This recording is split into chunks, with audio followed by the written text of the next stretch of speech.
எப்பவாவது இந்த நீதிமன்றங்கள்ல இருக்கிற நீதி தேவதை சிலைய உற்று கவனிச்சிருக்கீங்களா? ஆமா, அந்த கண்ணுல ஒரு கருப்பு துணி கட்டியிருப்பாங்களே, அதுதானே சொல்றீங்க? கரெக்ட், அதேதான். தன்னிடம் நியாயம் கேட்டு நிக்கிறவங்க யாரு, அவங்களோட பின்னணி என்ன, அவங்களுக்கு எவ்ளோ செல்வாக்கு இருக்குன்னு எதையும் பார்க்காம ம், பாரபட்சம் இல்லாம நீதிய வழங்கணும் அப்படிங்கறதுக்காக தான் அந்த அடையாள குறியீடு. ம். ஆனா இப்ப ஒரு நிமிஷம் கற்பனை செஞ்சு பாருங்களேன். சொல்லுங்க. குற்றம் செஞ்சவன் யாரு, அவன் எந்த கட்சியை சேர்ந்தவன், அவன் என்ன சித்தாந்தத்தை பின்பற்றான்னு பார்த்து அந்த நீதி தேவதையோட கண் கட்டு லேசா விலகுனா எப்படி இருக்கும்?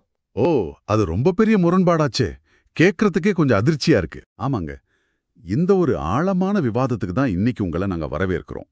இன்னைக்கு நம்மளோட அந்த விரிவான உரையாடல்ல நாம அலச போற விஷயம் சமீப காலமா சமூக வலைத்தளங்கள்லயும் ஊடகங்கள்லயும் மிகப்பெரிய விவாதத்தை கிளப்பியிருக்கிற ஒரு சூடான கட்டுரை. அந்த ஆர்டிக்கல் தலைப்பு தேர்ந்தெடுக்கப்பட்ட கோபம் மற்றும் பெண்களின் பாதுகாப்பில் உள்ள நெருக்கடி. கரெக்டா? எக்ஸாக்ட்லி. செலக்டிவ் அவுட்ரேஜ் பத்தின ஒரு கட்டுரை. கண்டிப்பா. இது ரொம்பவே பவர்ஃபுல்லான ஒரு தலைப்பு தான். ஆனா இன்னைக்கு நாம இந்த தரவுகளுக்குள்ள போறதுக்கு முன்னாடி ஒரு விஷயத்த ரொம்ப தெளிவா சொல்லிடுறோம். சொல்லுங்க. இந்த கட்டுரை பாத்தீங்கன்னா இடதுசாரிகள், வலதுசாரிகள் மற்றும் குறிப்பா திராவிடர் கழகம் மேல ரொம்ப நேரடியான கடுமையான அரசியல் விமர்சனங்களை வைக்குது. ஆமா, அது படிக்கும்போதே நல்லா தெரியுது.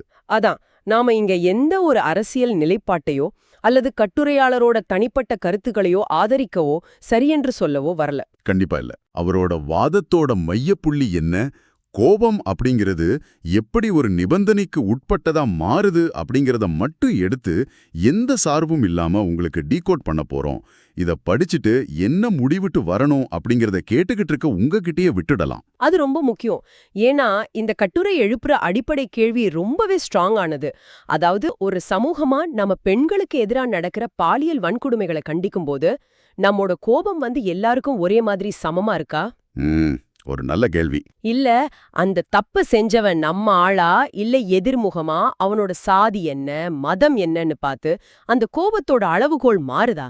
இதுதான் அந்த ஆர்டிக்கல் கேக்குற மெயின் பாயிண்ட். சரியா சொன்னீங்க. ஆனா எனக்கு இங்க என்ன ஆச்சரியம்னா, கட்டுரையாளர் தற்போதைய நிகழ்வுகளை பத்தி பேசுறதுக்கு முன்னாடி நேரா நம்ம 1948ஆம் வருஷத்துக்கு கூட்டிட்டு போறாரு. ஆமா, 48க்கு. இன்னைக்கு நடக்கிற பிரச்சனைக்கு ஏன் இவ்ளோ பழைய ஒரு வரலாற்று பின்னடியா அவர் எடுக்கணும்? அது கொஞ்சம் ஓவரா தெரியலையா? அப்படி தோணும். ஆனா அதுக்கு ஒரு முக்கியமான காரணம் இருக்கு. எந்த ஒரு சமூக பிரச்சனையையும் அதோட ஆணிவேர் எங்க இருக்கு, அதோட சித்தாந்த அடிப்படை என்னன்னு புரிஞ்சுக்காம ஓஹோ, நாம முழுசா அணுக முடியாது இல்லையா? இங்க கட்டுரையாளர் நவம்பர் 2, 1948 அன்னைக்கு விடுதலை நாளிதழ்ல ஈவே ராமசாமி அவங்க சொன்னதா ஒரு மேற்கோளை காட்டுறாரு. சரி, அதுல என்ன சொல்லியிருக்காரு? அதுல என்ன சொல்லியிருக்குன்னா, உங்கள் பெண் மக்களிடம் 20 வயதிற்கு பிறகு கேளுங்கள், திருமணம் செய்து கொள்ள இஷ்டமா, பொதுச்சேவை செய்ய இஷ்டமா என்று. பொதுச்சேவையில் பிரியம் என்றால் அதற்கு தாராளமாய் வசதி செய்து கொடுங்கள், பெண் எங்கே கெட்டுப்போய் விடுவாளோ என்று அஞ்சாதீர்கள் அப்படின்னு இருக்கு. ஓ, இப்படி சொல்லிருக்காரா? ஆமா, இந்த ஒரு குறிப்பிட்ட வரிய வச்சுதான் கட்டுரையாளர் தன்னோட விமர்சனத்தையே ஆரம்பிக்கிறாரு. ஒரு நிமிஷம். பொதுச்சேவைக்கு வரணும்னு நினைக்கிற பெண்களுக்கு வசதி செஞ்சு கொடுங்கன்னு சொல்றது வரவேற்க வேண்டிய ஒரு விஷயம் தானே. இதுல விமர்சிக்கிறதுக்கு என்ன இருக்கு? மேலோட்டமா பார்த்தா அப்படிதான் தோணும். ஆனா அந்த பெண் எங்கே கெட்டுப்போய் விடுவாளோ என்று அஞ்சாதீர்கள் அப்படிங்கிற வார்த்தையில தான் அவர் ஒரு பெரிய லாஜிக் கேள்வியை கேட்கிறாருன்னு நினைக்கிறேன். அதாவது ஆமா, அதான் கெட்டுப்போவது அப்படிங்கிறதுக்கும் கெடுக்கப்படுவது அப்படிங்கிறதுக்கும் இடையில இருக்கிற வித்தியாசத்தை அவர் அலசுற விதம் ரொம்ப சுவாரஸ்யமா இருக்கு. கரெக்ட். இது வெறும் வார்த்தை விளையாட்டு கிடையாது. அதோட உளவியல் ரொம்ப ஆழமானது. நீங்க சொன்ன அந்த கெட்டுப்போவது அப்படிங்கிற வார்த்தை அந்த பழிய மறைமுகமா அந்த பொண்ணு மேலேயே திருப்புது இல்லையா? அதேதான். கட்டுரையாளர் என்ன சொல்றாருன்னா, எந்த பெற்றோரும் தங்கள் பொண்ணுங்க வெளியே போனா அவங்களாவே கெட்டு போயிடுவாங்கன்னு நினைச்சு பயப்படுறது கிடையாது. பின்ன ஏன் பயப்படுறாங்க? மாறாக இந்த சமூகத்துல இருக்கிற சில கிரிமினல்களால அவங்க கெடுக்கப்பட்டு விடுவார்களோ அப்படிங்கிற அந்த நியாயமான பயத்துல தான் அவங்க தயங்குறாங்க. எக்ஸாக்ட்லி. இப்போ இத படிக்கும்போது எனக்கு என்ன தோணுச்சுன்னா, ஒரு உதாரணத்துக்கு சொல்றேன். ஒரு தெருவுல சுத்தமா வெளிச்சமே இல்ல, அங்க நிறைய திருடர்கள் இருக்காங்கன்னு வச்சுப்போம். சரி. அந்த வழியா போற ஒருத்தரோட பொருளை திருடிடுறாங்க. இப்போ நாம யார கேள்வி கேட்கணும்? கண்டிப்பா அந்த பகுதியில லைட் போடாத நிர்வாகத்தையும் திருடனை பிடிக்காத போலீஸையும் தானே. ஆமா, அதை விட்டுட்டு பொருளை பறி கொடுத்தவரை பார்த்து நீ ஏன் இருட்டுல வெளியே வந்த அப்படின்னு கேட்கறது எவ்வளவு பெரிய அபத்தமோ அது போலதான் இந்த வாதமும் இருக்கு. மிகச்சரியான உதாரணம். ஒரு பாதுகாப்பான சமூகம் இருந்துச்சுன்னா எந்த பெற்றோரும் தங்க பிள்ளைகளை வெளியே அனுப்ப பயப்பட போறதில்ல. கண்டிப்பா. இங்கதான் திராவிட கழகம் மேல கட்டுரையாளர் தன்னோட முதல் குற்றச்சாட்டை வைக்கிறாரு. பொதுவெளிகளுக்கும் போராட்டங்களுக்கும் பெண்களை வரச் சொல்றீங்க. ம்.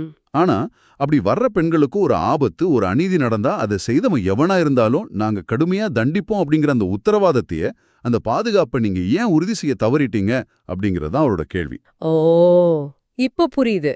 சரி, இதெல்லாம் ஒரு தியரி, ஒரு கோட்பாடு அளவுல இருக்கிற விமர்சனம்னு வச்சுக்கலாம். ஆனா இது நடைமுறையில எப்படி இருக்குன்னு அவர் ஏதாவது டேட்டா மூலமா நிரூபிக்கிறாரா? நிரூபிக்கிறாரு. ஏன்னா சும்மா மேலோட்டமா குற்றம் சாட்டுறது ரொம்ப ஈஸி. டேட்டா இருக்கா? கண்டிப்பா இருக்கு. அதுக்காக தான் அவர் சில குறிப்பிட்ட அதிர்ச்சியான சம்பவங்களை ஆதாரமா காட்டுறாரு. அதுல முதல் சம்பவம் பாத்தீங்கன்னா, மார்ச் 21, 2026 தேதியிட்ட விகடன் செய்தியில வந்த ஒரு விவகாரம். 2026 விகடன் செய்தி. ஓகே, யார் சம்பந்தப்பட்ட விவகாரம் இது? கம்யூனிஸ்ட் கட்சியின் பிரபலமான பேச்சாளர் மதுர் சத்யா அப்படிங்கிறவரை பத்தின செய்தி அது. ஓ, மதுர் சத்யா. அவர் என்ன பண்ணினாரு? இவர் என்ன பண்ணிருக்காருன்னா, ஃபேஸ்புக், இன்ஸ்டாகிராம் மாதிரி சமூக வலைதளங்கள்ல தன்னோட சித்தாந்த பேச்சுகள் மூலமா பெண்களை ஈர்த்து அவங்கள நம்ப வச்சு நெருங்கி பழகி அந்தரங்க வீடியோக்கள் எடுத்து மிரட்டியிருக்காரு. அடிப்பாவி, ரொம்ப மோசமா இருக்கே. ஆமா, இந்த விவகாரத்துல புகார் அளிக்கப்பட்டு அவர் கைதானார் அப்படிங்கிற டேட்டாவை கட்டுரையாளர் முன்னிறுத்துறாரு. இந்த இடத்த ஒரு நிமிஷம், இது ரொம்ப சீரியஸான ஒரு விஷயம். சமூக வலைத்தளங்கள்ல முற்போக்கு பேசுற ஒரு முகமூடிய போட்டுக்கிட்டு பெண்களோட நம்பிக்கைய பெறுவது, அப்புறம் அந்த நம்பிக்கையே அவங்களுக்கு எதிரா ஒரு ஆயுதமா பயன்படுத்துறதுங்கிறது சாதாரண குற்றம் அல்ல. உண்மைதான். ஆனா இந்த கட்டுரையில எனக்கு ரொம்ப ஆச்சரியமா இருந்த ஒரு விஷயம் என்னன்னா, சிபிஐ கட்சியைச் சேர்ந்த பாரதி மற்றும் ரஞ்சனி கண்ணம்மா அப்படிங்கிறவங்க இந்த விவகாரத்தை கையாண்ட விதத்தை கட்டுரையாளர் ரொம்பவே பாராட்டியிருக்காரு. ஆமா, பாராட்டியிருக்காரு. பாதிக்கப்பட்ட பெண்களோட தனி உரிமையை காப்பாத்தி அந்த வீடியோக்களை மீட்டு அந்த நபர் மேல அவங்க ஆக்ஷன் எடுத்ததா அவர் வரவேற்கிறாரு. பொதுவாவே அரசியல் கட்டுரைகள்ல எதிர்க்கட்சியை மொத்தமா ப்ளேம் பண்ணுவாங்க. ஆனா இவர் கம்யூனிஸ்ட் கட்சியோட இந்த செயலை பாராட்டுறது கொஞ்சம் வித்தியாசமா இருக்கு. அதுக்கு காரணம், ஒரு பிரச்சனையில யார் சரியா செயல்பட்டாங்களோ அவங்கள நேர்மையா பதிவு செய்யணும்னு அவர் நினைக்கிறாரு. ஆனா இதே விவகாரத்துல தான் அவரு திராவிடர் கழகத்தையும் அதோட ஆசிரியர் கி வீரமணியையும் ரொம்ப கடுமையா தாக்குறார். ஏன், அவங்க என்ன பண்ணாங்க? கம்யூனிஸ்ட் கட்சியை பாராட்டுற அதே கட்டுரையாளர் திராவிடர் கழகத்தை திருடர் கழகம்னு ஒரு மிக கடுமையான வார்த்தையில விமர்சிக்கிறார். ஓஹோ, திருடர் கழகம்னா இங்கதான் எனக்கு ஒரு முரண்பாடு தெரியுது. கொஞ்சம் வெயிட் பண்ணுங்க. அரசியல்ல கூட்டணி கட்சிகள்ல இருக்கிறவங்க தப்பு பண்ணா அமைதியா இருக்கிறதுங்கிறது எல்லா கட்சிகளும் பண்ற சாதாரண விஷயம் தானே? ஆமா, இதுக்காக ஏன் திராவிடர் கழகத்தை மட்டும் அவர் குறி வச்சு இவ்ளோ கடுமையா விமர்சிக்கணும்? நீங்க கேட்கறது பிராக்டிக்கலான ஒரு கேள்வி. ஆனா கட்டுரையாளர் ஏன் இவ்ளோ கோபப்படுறாருன்னா, எந்த ஒரு சாதாரண அரசியல் கட்சியும் நாங்க தான் பெண்ணியத்தோட காவலர்கள், நாங்க தான் சமூக நீதியோட முன்னோடிகள்னு சொல்லிக்கிட்டு அரசியல்ல இருக்கிறது கிடையாது. கரெக்ட். ஆனா திராவிடர் கழகத்தோட அடிப்படையே அதுதான். அவங்க முழு நேரமும் பெண்ணியம், சம உரிமைன்னு பேசுறவங்க. அப்படி இருக்கும்போது தங்களுக்கு வீண்டப்பட்டவர், தங்கள் சித்தாந்த கூட்டாளி ஒரு பாலியல் குற்றத்தில் ஈடுபடும்போது இவ்வளவு பெரிய அமைப்பும் அதோட தலைவர்களும் எப்படி கள்ளமௌனம் சாதிக்கலாம்? ஓ, அதனாலதான் இவ்ளோ கோவமா? ஆமா, குற்றவாளியோட கட்சியை பார்த்து, அவனோட சித்தாந்தத்தை பார்த்து பாலியல் குற்றங்களை மதிப்பிடுற இந்த போக்கு தான் ரொம்ப ஆபத்தானதுன்னு ஒரு வாதிடுறாரு. இப்ப புரியுது. அதாவது ஒரு அறிவாளித்தனமான பாசாங்கத்தனம். நம்மால தப்பு பண்ணா அது தெரியாத மாதிரி கடந்து போறது, வேற யாரா செஞ்சா ஊரையே கூட்டுறது. எக்ஸாக்ட்லி, அதேதான். சரி, இது அரசியல் களத்துல நடக்கிற ஒரு விஷயம். பெரியவங்க, அரசியல்ல இருக்கிறவங்க அவங்க லாபத்துக்காக இப்படி பண்றாங்கன்னு வச்சுக்கலாம். ஆனா கல்வி நிலையங்கள், குறிப்பா பெண்கள் தங்களோட வாழ்க்கைய, கெரியரை உருவாக்க போற இடங்கள்ல நிலைமை எப்படி இருக்கு? அதுக்காவது இவங்க குரல் கொடுக்கறாங்களா? அங்கதான் நிலைமை இன்னும் மோசமா இருக்குன்னு கட்டுரையாளர் சொல்றாரு. ஐயையோ, அப்படியா? ஆமா, இதுக்கு உதாரணமா சென்னை அண்ணா பல்கலைக்கழக பேராசிரியர் ஞானவேல் பாபு பாலியல் புகாரில கைதான சம்பவத்தை அவர் விரிவாக குறிப்பிடுறாரு. அண்ணா பல்கலைக்கழகத்திலயா? என்ன நடந்துச்சாங்க? ஒரு பேராசிரியர் தன்னிடம் படிக்கிற மாணவியிடம் இரட்டை அர்த்தத்துல பேசுறதும், ஏன் மகள் போல் நீ அப்படின்னு சொல்லிக்கிட்டே பாலியல் தொல்லை கொடுக்கறதும் அதிகார துஷ்பிரயோகத்தோட உச்சம் இல்லையா? ரொம்ப மோசம், ரொம்ப கீழ்த்தரமான ஒரு செயல். அந்த மாணவி தைரியமா மயிலாப்பூர் துணை கமிஷனர் மற்றும் சைபர் கிரைம் போலீஸ்ல புகார் கொடுத்து ஆதாரங்களை சமர்ப்பிச்சு அந்த பேராசிரியர் கைதானாரு. அப்பா மாதிரி பாத்துக்குவான்னு நம்பி அனுப்புற இடத்துலயே இப்படி ஒரு துரோகம் நடந்திருக்கு. இந்த இடத்துல எனக்கு என்ன தோணுதுன்னா, ஒரு பெரிய நீச்சல் குளம் இருக்குன்னு வச்சுக்கலாம். சரி. அந்த நீச்சல் குளத்துல நிறைய முதலைகள் இருக்குன்னு உங்களுக்கு தெரியும். அந்த முதலைகளை பிடிச்சு வெளியில போடாம எல்லாரும் வாங்க தைரியமா நீச்சல் அடிங்க ஒன்னும் ஆகாதுன்னு கூப்பிட்டா அது எவ்வளவு பெரிய அபத்தமோ அது மாதிரி தான் இதுவும் இருக்கு. அருமையான ஒப்பீடு. பெண்கள் 100% போராட்டங்கள்ல கலந்துக்கணும், வீட்டை விட்டு வெளியே வரணும்னு திராவிடர் கழகம் தொடர்ந்து வலியுறுத்துறத கட்டுரையாளர் சுட்டி காட்டுறாரு. ஆனா அப்படி வர்ற பெண்கள் படிக்கிற அண்ணா பல்கலைக்கழகம் மாதிரி ஒரு இடத்துல இவ்வளவு பெரிய அநீதி நடக்கும்போது உங்க ஏன் இதை கண்டுகொள்ளவே இல்ல? ஏன் இந்த அமைதி? அதற்கான காரணத்தையும் கட்டுரையாளர் ரொம்ப தெளிவா முன்வைக்கிறாரு. இதுக்கு காரணம் திராவிட மாடல் ஆட்சிக்கு கெட்ட பெயர் வந்துவிடக்கூடாது அப்படிங்கிற சுயநலம்தான் அப்படின்னு அவர் குற்றம் சாட்டுறாரு. ஓ, ஆட்சிய காப்பாத்திக்கிறதுக்காக அமைதியா இருந்துட்டாங்களா? ஆமா, கி வீரமணியும் அருள்மொழி போன்றவரும் அந்த செய்தியை இருட்டடிப்பு செஞ்சதுக்கு இதுதான் காரணம்னு சொல்றாரு.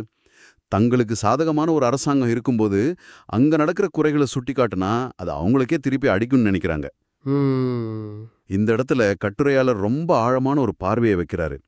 பெண்களுக்கு இலவச கல்வியோ உணவுப்படியோ கொடுக்கறது மட்டுமே ஒரு அரசாங்கத்தோட சாதனை ஆகிட முடியாது. ஒரு பெண் குழந்தை எந்த கல்விக்கூடத்துக்கு போனாலும் அங்க எந்த பாலியல் அச்சுறுத்தலையும் இல்லாம பாதுகாப்பா படிச்சுட்டு வெளியில வர்றதை உறுதி பண்றது தான் உண்மையான சாதனைன்னு அவர் சொல்றாரு. அது ரொம்பவே சிந்திக்க வேண்டிய ஒரு விஷயம். ஆக்சஸ் கொடுக்கறது மட்டும் போதாது, அந்த இடத்துல சேஃப்டி இருக்கணுங்கிறது தான் நிஜமான அதிகாரம். கண்டிப்பா. சரி, தங்களுக்கு வேண்டியவங்க தப்பு செஞ்சா அமைதியா இருக்காங்க, ஆட்சிக்கு சங்கடம் வரும்னா அமைதியா இருக்காங்க. அப்போ இவங்க தான் எப்பவுமே அமைதியா இருக்காங்களே, பின்ன ஏன் இவங்கள செலக்டிவ் அவுட்ரேஸ் பண்றாங்கன்னு கட்டுரையாளர் சொல்றாரு. எந்த இடத்துல இவங்க சத்தமா பேசுறாங்க? இங்கதான் இந்த கட்டுரையின் கிளைமேக்ஸ் வருது. மார்ச் 29, 2026 அன்னைக்கு விடுதலை நாளிதழ்ல வெளியான ஒரு செய்தி அவர் சுட்டி காட்டுறாரு. என்ன செய்தி அது? காணொளியை காட்டி 3 ஆண்டுகளாக பாலியல் உறவு, இளம்பெண் காட் சாமியார் மீது புகார். இதான் அந்த செய்தி. ஓ, சாமியார் மேல புகாரா? ஆமா, இந்த செய்தியை மட்டும் திராவிடர் கழகம் ரொம்ப பெரிய அளவுல பேசுறாங்க, விவாதிக்கிறாங்க. மதுர் சத்யா செஞ்சதும் அதே காணொளி மிரட்டல் தான், இந்த சாமியார் செஞ்சதும் அதே காணொளி மிரட்டல் தான். ரெண்டுமே கொடூரமான பாலியல் வன்கொடுமை தான். ஆனா சாமியார்னு வரும்போது மட்டும் அவங்களோட கோபம் உச்சத்துல இருக்கு. ஏன்னா அது அவங்களோட சித்தாந்த எதிரி. ஆமா, சாமியார் தப்பு பண்ணா அது அவங்களோட நரேட்டிவ்க்கு ரொம்ப சரியா பொருந்தும். இந்த இடத்துல கட்டுரையாளர் ஒரு அருமையான ஒப்பீட்டை கொண்டு வர்றாரு. என்ன சொல்றாரு? சாமியார்களிடம் போய் ஏமாறும் பெண்களை அவர் விளக்கை தேடி போகும் பூச்சிகள்னு சொல்றாரு. அதாவது போலீஸ் சாமியார்கள் ஏமாத்துவாங்கன்னு தெரிஞ்சும் திரும்ப திரும்ப அங்க போறது ஒரு வகையான அறியாமை. உண்மைதான். ஆனா மதுர் சத்யா மாதிரி ஒரு அரசியல் பேச்சாளரோ இல்ல ஞானவேல் பாபு மாதிரி ஒரு பல்கலைக்கழக பேராசிரியரோ அந்த மாதிரி கிடையாது. அவங்க சமூகத்துல ஒரு மரியாதைக்குரிய முகமூடிய போட்டுக்கிட்டு வர்றாங்க. இவங்களை ஈஸியா அடையாளம் காண முடியாது. ஆமா, அவங்க பேசுற முற்போக்கு பேச்ச நம்பி ஏமாந்துடலாங்க. அதான், தங்களை முற்போக்குவாதிகளா காட்டிக்கிட்டு பெண்களை நம்ப வச்சு அதுக்கப்புறம் கழுத்து அறுக்குறாங்கன்னு அவர் சொல்றாரு. சொல்லப்போனா சாமியாரை விட இந்த மாதிரி சித்தாந்த போர்வைக்குள்ள ஒளிஞ்சிருக்கவங்க இன்னும் ரொம்ப ஆபத்தானவங்க இல்லையா? 100% உண்மை. வெளிப்படையா தெரியற ஆபத்தை விட முகமூடி போட்டுட்டு வர்ற ஆபத்து தான் அதிகம். ஆனா இது ரெண்டுமே பாலியல் வன்கொடுமை தான். அதை நாம எப்படி பாட்டுறோம் அப்படிங்கறதுல தான் பிரச்சனை இருக்கு. கரெக்ட். கட்டுரையாளரோட இறுதி வாதமே என்னன்னா, பாலியல் வன்கொடுமை செய்யறவன அவனோட சாதி, மதம், கட்சி என்ன, அவன் சாமியாரா, பாதிரியாரா இல்ல அரசியல்வாதியான்னு பேதம் பார்த்து விமர்சிக்கிறது ஒரு மோசடியான அறிவு, அதாவது இன்டெலெக்சுவல் ப்ராட் அப்படின்னு அவர் ரொம்ப கடுமையா சாடுறாரு. மோசடியான அறிவு ரொம்ப ஆழமான வார்த்தை. ஆமா, ஒரு குற்றவாளிய குற்றவாளியா பார்க்காம அவனோட அடையாளத்தை பார்த்து நாம கோபத்தை வெளியிடுறோம்னா அதுக்கு பேரு சமூக நீதி கிடையாது, அது வெறும் அரசியல் லாபம். வாவ், நாம இப்போ இந்த ஆழமான அலசலோட இறுதி பகுதிக்கு வந்துட்டோம். இந்த கட்டுரை ரொம்பவே கடுமையான உண்மைகளை நம்ம முன்வைக்குது. திராவிடர் கழகம் மாதிரி தங்களை சமூக நீதி காவலர்களா காட்டிக்கிற ஒரு அமைப்பு எப்படி பெண்களின் பாதுகாப்பு விஷயத்துல அரசியல் லாபங்களுக்காக குற்றங்களை மூடி மறைக்கிறாங்க அப்படிங்கிற கட்டுரையாளரின் விமர்சனங்களை இன்னைக்கு நம்ம அலசினோம். ஆமா, அவங்க பேசுற தத்துவங்களுக்கும் நடைமுறையில அவங்க நடந்து கொள்ற விதத்துக்கு இடையில எவ்வளோ பெரிய இடைவெளி இருக்குன்னு ரொம்ப தெளிவா பார்த்தோம். கரெக்ட். 1948 ஆரம்பிச்ச அந்த வரலாற்று முரண்பாடு இன்னைக்கு நடக்கிற டிஜிட்டல் மிரட்டல்கள், கல்வி நிலையங்கள்ல நடக்கிற அத்துமீறல்கள் வரைக்கும் எப்படி நீண்டு வந்திருக்குன்னு கட்டுரையாளர் ரொம்ப தெளிவா கனெக்ட் பண்ணியிருக்காரு. குற்றங்கள் நடக்கும்போது யார் செஞ்சாங்கன்னு பார்த்து கோவப்படுறது எப்படி ஒட்டுமொத்த பெண்களின் பாதுகாப்பையே கேள்விக்குறியாக்குது அப்படிங்கிறது தான் இதோட மையக்கருத்து. இப்போ இதை கேட்டுக்கிட்டு இருக்கிற உங்ககிட்ட ஒரு நேரடியான கேள்வியை கேட்க விரும்புறோம். தகவல் தொழில்நுட்பம் இவ்வளவு வளர்ந்து விட்ட இந்த காலத்துல தினமும் எத்தனையோ குற்றச்செய்திகளை நம்ம கடந்து போறோம். ம் ஒரு செய்திய படிக்கும்போது நாமும் அறியாமலேயே அப்படா இது நம்மாள் இல்ல அப்படின்னோ அல்லது சூப்பர் இது எதிர்த்தரப்பச் சேர்ந்தவன் இத வச்சு அவங்கள அட்டாக் பண்ணலாம் அப்படின்னு தான் நமக்குள்ள தோணுதா? தப்பு செஞ்சவன் நமக்கு சாதகமானவன்னா அமைதியா இருக்கிறதும் நமக்கு ஆகாதவன்னா கொதித்தெழுறதும் நம்மோட அன்றாட பழக்கமாவே மாறிடுச்சா? இத பத்தி நம்ம நிச்சயமா யோசிச்சாகணும். நீதி அப்படிங்கிறது எந்த நிபந்தனைக்கும் உட்படாததா இருக்கணும். ஒரு குற்றம் நடக்கும்போது அது யார் செஞ்சாங்கன்னு பார்க்காம கோபப்படுறது தான் ஒரு ஆரோக்கியமான சமூகத்தோட அடையாளம். ஆரம்பத்துல நாம நீதி தேவதையோட கண்கட்டை பத்தி பேசணும் இல்லையா? அந்த கண்கட்டு ஒருவேளை நம்மோட கண்கள்லயும் கட்டப்பட்டிருக்கா? இந்த இடத்துல ஒரு ஃபைனல் தாட். நாம இதுக்கு முன்னாடி பேசாத ஒரு விஷயத்த நீங்க யோசிச்சு பார்க்கணும். என்னது? நாம ஒரு குற்றச் செய்தியை ஷேர் பண்ணும்போது நிஜமாவே அந்த பாதிக்கப்பட்டவங்களுக்காக ஃபீல் பண்ணி பண்றோமா? இல்ல நம்மோட அரசியல் எதிரிய அடிக்கிறதுக்கு நமக்கு ஒரு புது ஆயுதம் கிடைச்சிருக்குங்கிற அந்த ரகசியமான சந்தோஷத்துல பண்றோமா? நம்மோட கோபம் உண்மையிலே நீதிக்கானதா? இல்ல வெறும் அரசியல் ஆயுதமா? ரொம்ப முக்கியமான கேள்வி இது. ஆமா. அடுத்த முறை நீங்க சோஷியல் மீடியாவுல கோபமா ஒரு போஸ்ட் போடுறதுக்கு முன்னாடி இத பத்தி ஒரு நிமிஷம் யோசிச்சு பாருங்க. அந்த சிந்தனையோட இன்றைய விரிவான உரையாடலை நாம நிறைவு செய்வோம். மீண்டும் ஒரு சுவாரஸ்யமான ஆழமான அலசல்ல உங்களை சந்திக்கிறோம்.